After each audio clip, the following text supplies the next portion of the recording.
This is Dylan Moore with Ireta TV, and today I want to make a point, I want to make an argument that hopefully my plan is to rub as many people the wrong way as possible, and we're going to start it with a story because I like telling stories. My grandfather on my dad's side, well, I should say my grandparents, my dad's parents, were very religious people. I never really dug into like what denomination they were. They were definitely on the Protestant side of things. I believe at the end they were going to a Baptist church, but when I was growing up and I was going to church with them, I don't know what denomination the church was because I never paid attention to that sort of thing when I was a kid. But when I was 17, my grandmother died, and my grandfather, who is dead now, he died about, I guess 10 years ago now, but my grandfather, his mood changed. I mean, not just because his wife died, but in terms of the conversations that I would have with him. Like I said, he had always been very religious, and he was very clear about making that, he wanted to make that religious point to me. And he had always been very frustrated that my parents had never baptized me, and I think he continued to be frustrated that I never made the effort to get baptized. And I think he was always trying to angle for me some convincing way for me to go get baptized. And after my grandma died, he really started focusing on the Rapture Angle, which, if you're listening to this and you're not familiar with the rapture, you don't have the grandfather or the uncle or whatever that wants to sit you down and predict the end of the world for you. It goes a little something like this. So this is largely pulling from the book of Revelation in the Bible, but I think the book of Matthew has some stuff as well that allude to this.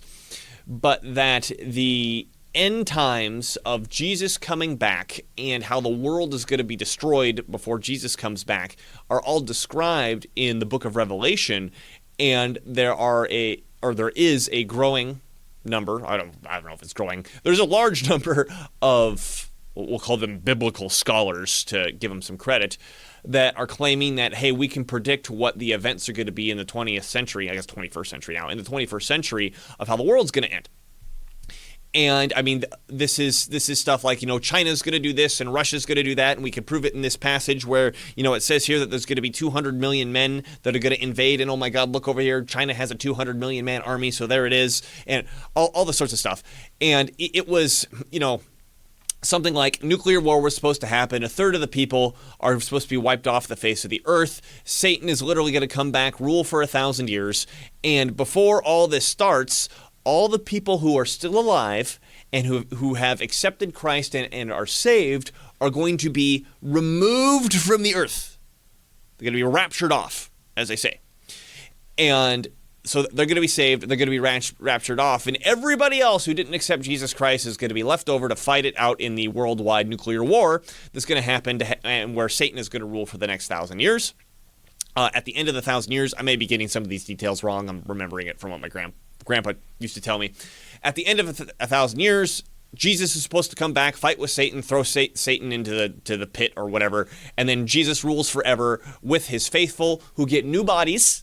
They're all going to have new bodies which my grandpa believed were going to be superior to the bodies of the angels, and we would live with Jesus forever, and everybody else would be cast into the lake of fire and be in hell forever. And that this process was supposed to be associated with very specific geopolitical events. And my grandpa always told me is that the kickoff of the rapture was supposed to be when Damascus in Syria gets nuked. That's how you know things have officially started. And he was so into it. I remember at the end of his life, he became more and more reclusive. He stopped talking to anybody. I mean, when I would go to visit, I'd kind of have nothing to talk to him about. I mean, one, it was kind of awkward because he's pushing this rapture thing on me. But second, he wasn't interested in anything. And he was not interested in taking care of himself at all. And one weird thing I started to notice is that when I would go to church with him after my grandmother died, and Christmas and Easter sort of visits, right? I'd go to church with Grandpa. So he was going to this, Baptist church, and everybody there, I mean, maybe not everybody, but it was like it felt like everybody there was sick and dying. And I'd be sitting in the pew, not the pews, but the chairs, waiting for church to start. And, people are gathering, people are coming in and getting on stage and setting stuff up and that sort of thing. And my grandpa's like giving me this tour guide version of what everybody's dying from. That woman over there just had bowel cancer and had a large part of her intestines removed. That person's wife just died from brain cancer. That person there has something else. And I mean, every time I went there, it was like, here's all these ailments that everybody's just dying from.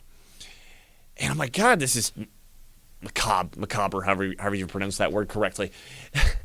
And at some point, I realized he was bragging about it. What? How does that make any sense? Let me walk you through this. So, when my grandma died, my grandpa was in, I guess, relatively good health, right? I mean, he was up and about. He could get out and do things, and his whole spiel was, it's gonna be me soon. It's gonna be me soon. I'm not gonna be around much longer. Well, he lasted 10 years, and I would say he did his damnedest to speed it up in terms of not taking care of himself, right? I mean, the social thing was one thing when he stopped talking to anybody and stopped. I mean, at some point he stops going to church. That's supposed to be like the main foundation of what he's doing. He stops going to church. He threw away everything out of the house that he possibly could, which I understand. I think that's a gene I must have gotten from his line.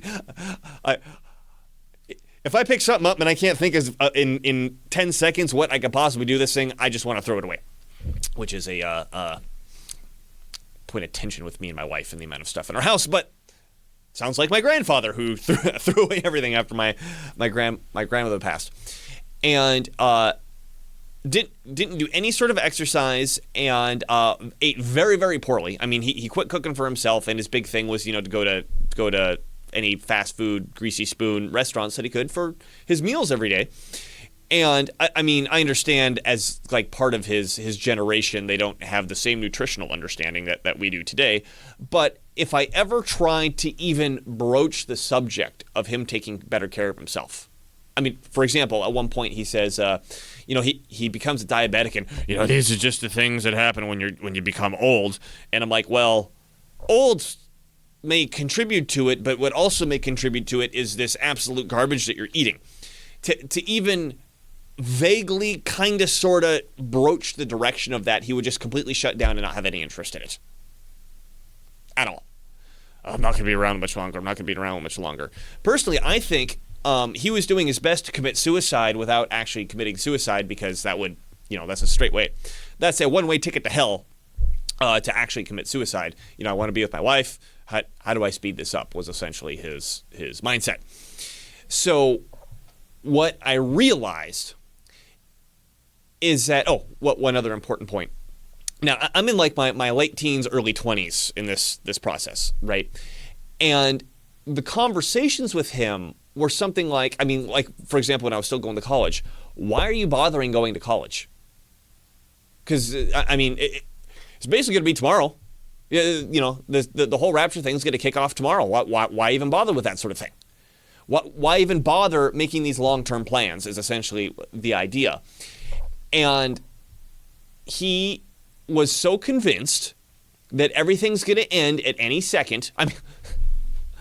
When he was coming near the end, I remember I came in one day, and this is when he stopped going out. He stopped talking to anybody. He stopped going to church. He's just watching TV all the time. Great. Watching the news all the time. And some rumble was happening over in the Middle East, and there was a bomb went off in Syria. And here's this big plume cloud of this bomb going off in Damascus. And he's like, it's happening right now. It's happening right now. And I'm like, oh, God, how do I deal with this? So what I started to come to realize is that these proponents of this rapture concept, they aren't responsible for anything.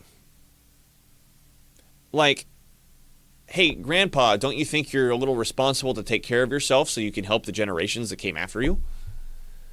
my dad and me and whatever, hey, Grandpa, don't you think you're responsible if you're a Christian that, there's certain things that Christ has told us to do in this life, and certain things need to be accomplished. You're not doing any of that.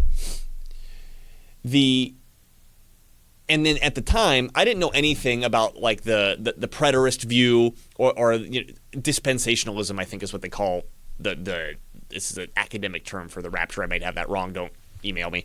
But I didn't know about any of this sort of stuff. We had a guy, Michael Sullivan, come on, who's a preterist, and actually went over the Bible to show that the prophetic language of Revelation and some of the other books of the Bible were actually referring to the destruction of the temple, the Jewish temple, by the Romans in 70 AD. I think it was 70 AD. And Revelation was penned by John, the apostle, like 30-ish AD, somewhere between 30 and 40 AD. So it was prophecy, but it was prophecy about something that was about to happen imminently, and it happened. And I think the argument's pretty clear that that's a much more sound argument than this, okay, some point 2,000 years in the future, that this is accurately describing the events that are happening at some point 2,000 years in the future. And as I thought about this more, now my grandfather's dead. He finally, as my dad put it, cheeseburgered himself to death. But my grandfather's passed now, and then I've thought about it more and more, and I think the realization that I've come to is that people are attracted to the idea of the rapture. Okay, this is what I'm hoping is going to rub as many people as possible the wrong way. The reason people are attracted to the idea of the rapture is because they want forgiveness with no work. They don't want to be responsible for their actions. They want forgiveness with no work, and they don't want to be responsible for their actions. Because fundamentally, what is this? Is that, and I'm not here to make like a theological argument of like, is it faith or is it works? Or I'm not addressing that. What I'm addressing is the fact that the rapture idea is that if I accept Christ and I'm saved, actually there's kind of like a minor version of this and a major version of this. The minor version of this is if I accept Christ and I'm saved, I'm good. Whatever happens in this world, I'm saved, I'm good. So, what's the point in, particularly if the end of the world's coming, it could be 2 o'clock today, and the world's coming at 2 o'clock today, what's the point of doing anything? It's like this armchair quarterback version of salvation, of theology, of religion, right? I can just sit back. I have intended that I accept Christ, so now everything else is good. I don't have to do anything. That's the minor version. The major version is more like, we need to make sure that Israel kicks out and kills all the Palestinians and rebuilds the third temple, and which would piss off all the Muslims because that's the Dome of the Rock, Al-Aqsa or whatever. It was built over the temple site. That all needs to happen because that's part of the prerequisite that needs to happen before the rapture can complete itself. So we need to support all this Israeli violence against the Palestinians and in order to help fulfill the prophecy. So that's even one step worse, which is to say, hey, we need to do all these evil acts in order for us to be good. Right? Now, whichever version it is, here's my argument against. Here's my hypothesis. Is that if you dive into the Bible, swim across to the other side, you pop out on the other side, take a deep breath, and you look back and you go, okay, I got it. The best way for me to attain salvation is to do nothing about evil. The best way for me to attain salvation is to do nothing about evil. I've come up with a system where in my mind, I just have to make a mental switch. I accept Jesus. Then whatever's happening out in this real world, it's just not my problem anymore. I don't have to do anything about it. If that's the interpretation that you come up with, I don't care what you did I don't care what your theological, your biblical interpretation is. You messed up somewhere. You have messed up somewhere. In order to be good, I just need to allow evil to do whatever it wants. Yeah. And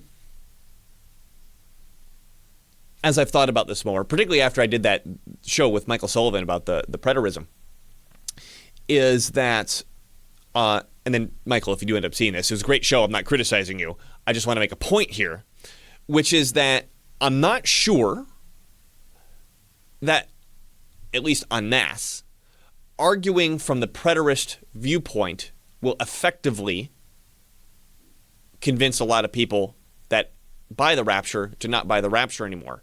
And the reason is this, is that the whole rapture idea comes from, it's an American idea that comes from 18 something or other. And this is in the full-blown era of I get to interpret the Bible. This is why we've got all of these crazy religions and denominations that are Christian or quasi-Christian, or I mean, I would say in the event of like Jehovah's Witnesses, they're complete heresy because it's Arian heresy, or Mormons that have just completely, I don't even know what they're doing. Like, are they actually Christian if we completely redefine everything and say, we're actually trying to become God? I mean, I don't even know what's going on with them.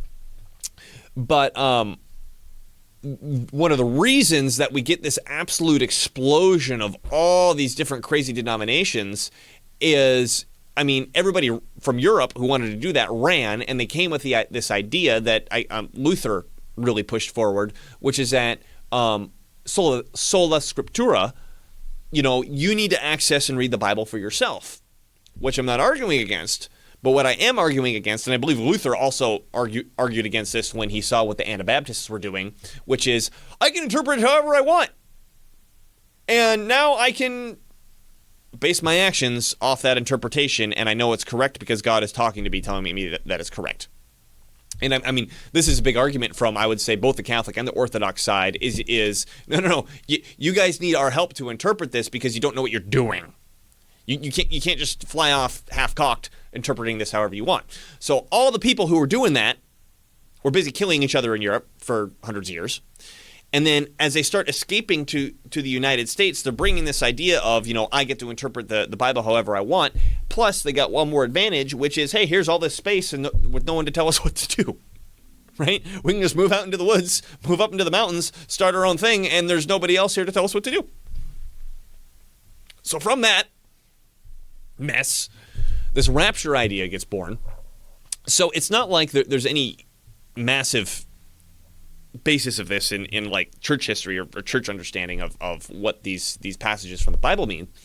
But the point I was getting at is that because this rapture concept really comes from an idea of I interpret the Bible the way it means to me, which is a fancy way of saying solipsism, but I'll leave that for another conversation.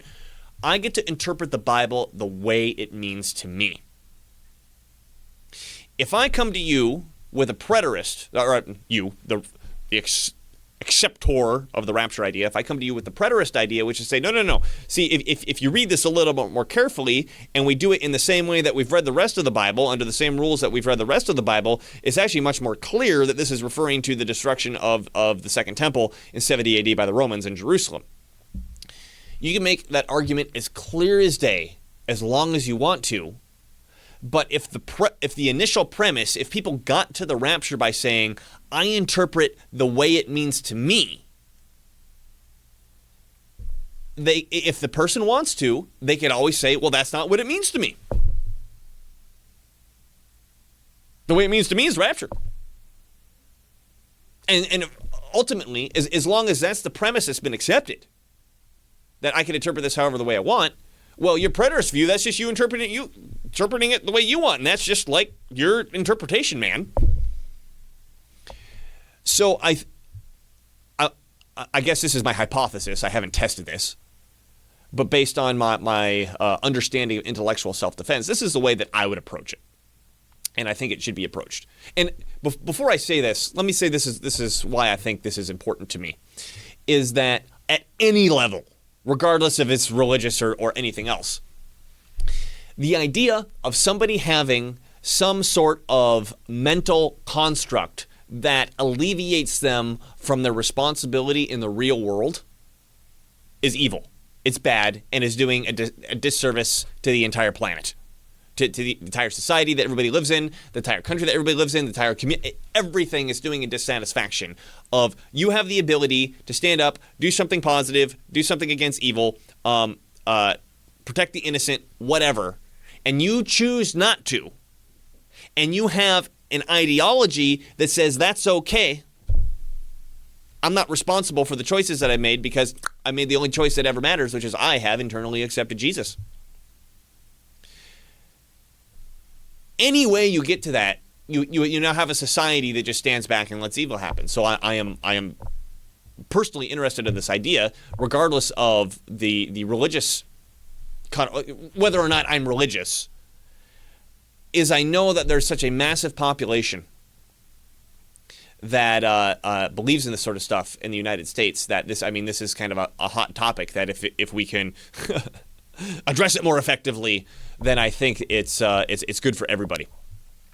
So I think the reason, fundamentally, the real reason that people get involved with the rapture idea, I mentioned this before, is because they want easy remission of their sins. They want an easy way out of their responsibility.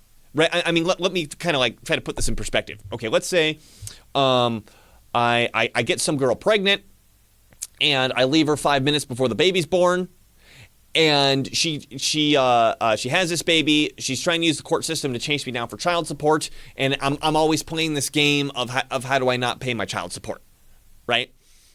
Which forgetting the legalities of the system and how it's aimed at men or women or anything sort of like that.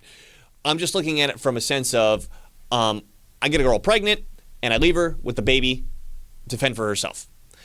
Is that baby my responsibility? Is taking care of the mother my responsibility? Absolutely yes.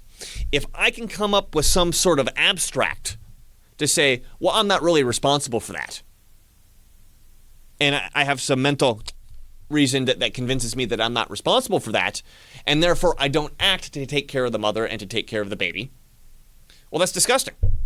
This is completely fucking disgusting. And even worse, if I say, hey, I'm going to start my own YouTube channel to coach other men how to understand that they're not actually responsible for the action of having done that. And they don't have to take care of that kid. They don't have to take care of that woman. You go out and make all the babies you want and take care of nothing, because here's the way that, here's the justification of why you're not responsible, and then probably here's how we actually get out of someone trying to make us responsible. I mean, what would that do to society if 50 million people believed in that? I mean, I don't know what the numbers are on the rapture thing in the United States, but I bet it's comparable to that number. If 50 million people believed in that, I mean, maybe 50 million people already believe in that. That's how they act. That's how society, the family structure seems to be going in society these days. But you get my point, right? If I got a really bad idea that convinces people that they're not responsible for things that they actually are, that has a massive negative detriment to society. And so I think the reason that somebody is attracted to an idea like the rapture is similar to a reason why someone would be attracted to, hey, here's why I'm not responsible for taking care of this kid that I just sired with this woman that I won't support. Because then I don't have to work. Because then I don't have to do something hard. I can be lazy. I don't have to take a stand against anything. I can be an armchair quarterback. That's what it's about. That's what I'm saying the rapture is about, is it appeals to people who want to be lazy, that don't want to work, they don't want to have to take care of themselves, they don't want to have to make long-term plans, and it gives them the ultimate excuse why all of that is okay. A religious excuse, salvation, eternal life. I now have eternal life because I've accepted Jesus. I don't have to do any of these things. There's a piece of the story about my grandfather I forgot just, I think, continues to hammer home this point. And this has to do more about health, taking care of your own body. Because I would argue, if you're going to do anything in this world, in this physical existence, you got to take care of your own body in order to be able to do it. If you're sick and dying all the time, you obviously can't do anything. So this is before my grandfather or my grandmother passed away. They had some friends that were from this new Baptist church they started going to. I think the husband's name was Bob. Bob was about as round as he was tall and was constantly in and out of the hospital. And I remember when Bob and his wife would show up and visit my grandparents, and they really liked it. And I mean, I'm not criticizing the fact that they were friends and maybe Bob was actually a nice guy. But in this sense, he wasn't, is that he shows up, and he's usually showing up like, I just got out of the hospital, because he's in and out of the hospital so much. He's so sick, his body's in so much pain, he literally can't sit on a chair. And the most comfortable thing for him to do was find a kitchen chair and kind of like, if here's the chair, there's the angle, he would, and this is his butt, he would kind of lean on it like this. Wait, do I have this right? Like this? Whatever. He's leaning on the end of the chair and then putting his elbows on the countertop. And but between the pressure of the two, that was like the most comfortable angle he could figure out how to sit. And so while I'm over there, he's sitting at that angle. My grandparents are talking back and forth with Bob and his wife. He starts telling a story. And the story was him being in the hospital. And it's time for him to get out of the hospital. But before the nurse will let him discharge, the nurse wants him to eat something. Like, I just got to make sure you eat something before you get out of here. And Bob, for I guess whatever reason, didn't want to sit around and eat something in the hospital. And so Bob's telling the story of how he convinces the nurse that I promise I'll get out of here and I'll go eat something. And his promise to get out of there and go eat something was to go straight to McDonald's. So here's this guy who's unhealthily overweight, in chronic pain, in and out of the hospital all the time. And when he's in a healthcare situation where this nurse is trying to get him to eat something, his response is, I'll go eat McDonald's.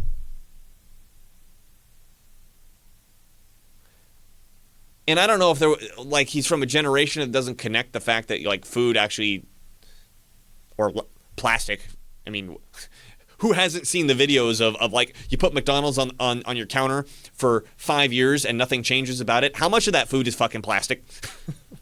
Right? Or some synthetic chemical like plastic.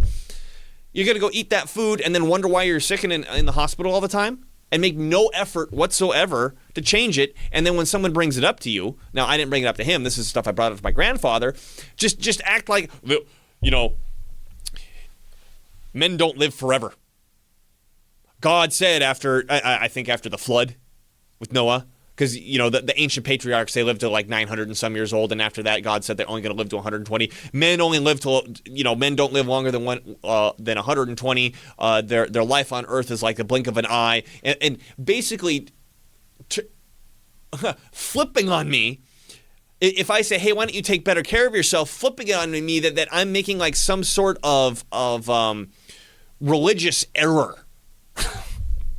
That I'm making some sort of religious error because you are mortal and you're trying to become immortal by taking care. I mean, I'm not making this up. This is literally the feedback that I would get when I would try to broach a topic like this. And then this is the attitude I would get when I'm trying to take care of myself. Once I was a teenager, I decided to really be concerned about what I was putting in my body, in terms of food and chemicals. And my act of doing that is seen as a sacrilegious action. It's so bizarre. It's so bizarre. And fundamentally, I'm going to say it again, the motive is people who don't want to be responsible for their actions. And the entire point, here's my theological diatribe, right? The entire point of Christianity is you are responsible for your actions. I mean, whether, is it faith or is it works? I mean, I don't even care about that. You are responsible for the things that you do. It's implicitly self-evident. You can swim around in the Bible as much as you want to come up with some reason why that's not the case. Fundamentally, you know that that's not the case. You know that you're being lazy and irresponsible, and you're looking for an easy way out. Now, I switched to you over they, presuming you are the rapture believer here. But seriously, this is garbage wrapped in a religious context that was made up like less than 200 years ago by some guy in the Americas that said, hey, here's my crazy interpretation of the Bible, which is along next to the hundreds of crazy interpretations of the Bible left and right of me in the United States because there's no one stopping us. And, oh yeah, by the way, here's the preterist view, which is actually the traditional view by both the Orthodox and the Catholic Church. The guys that could point all the way back and say, hey, we kind of have this running thing going where we've been passing down the message for 2,000 years. Here's something that if you apply it if you interpret the Bible, if you interpret the book of Revelation the same way that you interpret the Bible, this makes a lot more sense than the thing that you came up with. You can take all of that and just throw it out. You don't need any of that crap. Because you got the rapture, and you know that you're saved, and you don't need to be responsible for your actions. So,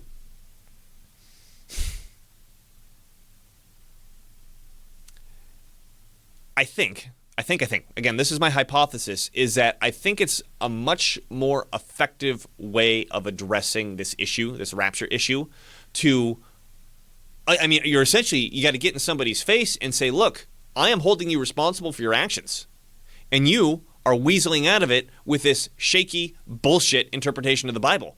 And you know it's shaky and bullshit because you know you're looking for an easy way out from your actions because you are actively rejecting taking care of yourself, making long-term plans, and you're actively standing down to evil. Or even say it this way, you are actively standing down to Satan. How can you have that and say I'm saved be compatible? You can't.